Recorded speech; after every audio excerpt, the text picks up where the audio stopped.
So, I'm out here at the UC Davis's Sierra to the Sea Soil Walkway because I thought that if I was going to give a PED talk, there had better be some actual PEDs involved. My name's Katy Dynarski, and I'm a member of the Soils and Biogeochemistry graduate group here at UC Davis.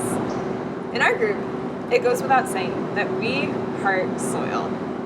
The students and faculty here can tell you all about how healthy soil supports food production, about the chemical reactions that drive soil development, and about the complex communities of microbes that live out their entire tiny lives within the soil. Today, I'm going to try and talk about where this fascination and love for soil begins, in the moment where people make an emotional connection with soil.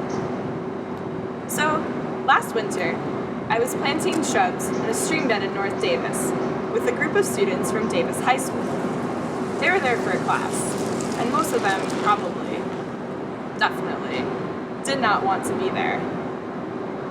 Within an hour of planting, one of the students declared that she couldn't sit down because the floor was dirty. We were outside.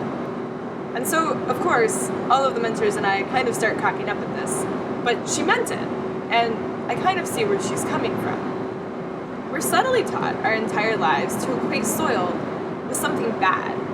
You soil your reputation. We keep dirty secrets. It's all over our language. So, if soil is dirty, and dirty is bad, why should we love soil? I can tell you that soil is vital for the growth of farms that feed us, for beautiful gardens, for the forests that give us oxygen. But this just isn't enough. I think that many people know these things factually, but it doesn't cross over into our emotional minds. And so for many, soil remains a floor that is dirty. In this way, we create a fundamental disconnect between ourselves and the soil, and we are able to banish it to the realm of things that just don't matter. All of this starts to change when we have a chance to interact with and connect to the soil. So, after one of our planting days, one of our students told us that she really liked when her class came out to plant and dig in the dirt, and that it was the only time that she felt like she was doing something real. And it's this feeling of reality that is powerful about connecting with soil.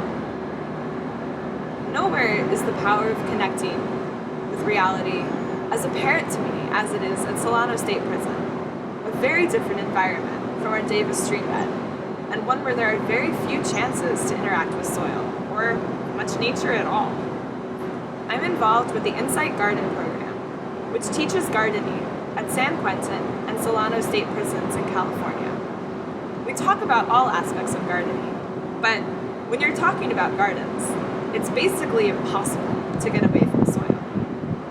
And the men in our class see that. They speak about soil lovingly, almost reverently, as if soil is a mythical mother of life, which it is. We talk about nurturing the soil, about not stripping it of its nutrients, and replenishing it with compost when we need to.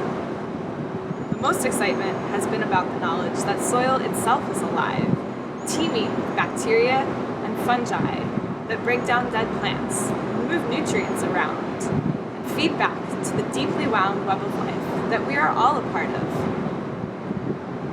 I've never heard the word mycelium spoken so many times within a 1-hour period, and never with as much excitement and love. This is how I wish everybody felt about soil. The ground underneath our feet is alive and giving life. How is that not the coolest, most beautiful thing on the planet? The soil takes care of us, and we in turn can take care of it. This is one of the transformative aha moments of our class. When we recognize this life of soil and see how it is connected to plants, the larger environment, and ultimately ourselves, it helps us to recognize our own place in the world. Here we are, tangled up with the soil, the air, the trees. This gives our lives meaning, responsibility, reality. So much of life today is artificial, and that's not necessarily a bad thing. But I think it leaves us grasping for something that feels real. Connecting with soil brings transformation to high schoolers and prisoners alike, because the need to connect with the earth is something that is universal and human. We all heart soil, and when we uncover that, that's a truly powerful discovery.